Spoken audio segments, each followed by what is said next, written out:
வெளியில போகும்போது பூனை குறுக்க வந்தா அபசகுணம்னு சிலர் சொல்லிக்கிறாங்களே, இதை கேட்டு அந்த பூனை என்ன நினைச்சுச்சோ அப்படின்ற மாதிரி ஒரு குட்டி கதை.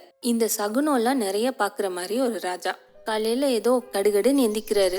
பால்கனில நிக்கிறப்போ கீழே பார்த்தா தோட்டக்காரன் ஏதோ வேலை பார்த்துட்டு இருக்கான். தோட்டக்காரனை பார்த்துட்டே கவனக்குறைவா திரும்பினால தூண்ல நோட்டுன்னு இடிச்சுக்கிறாரு.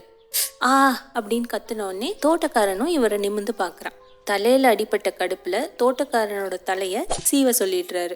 இந்த தோட்டக்காரன் ராஜா கிட்ட, நான் இப்ப என்ன தப்பு பண்ணேன்னு நீங்க என் தலைய சீவ சொன்னீங்க அப்படின்னு கேக்குறான். இன்னைக்கு காலையில மூஞ்சில தான் முழிச்சேன், ஒரே அபசகுணமா இருக்கு.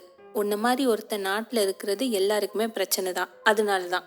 அவன் குபீர்னு சிரிச்சுட்டே, உங்களுக்காவது பரவாயில்ல, என் மூஞ்சில முழிச்சனால தலையில தான் அடி வாங்குனீங்க, என்னைய பாருங்க, உங்க மூஞ்சில முழிச்சனால என் தலையே போகுது, நான் அபசகுணம்னா நீங்க யாரு அப்படின்னு கேட்டாராம்.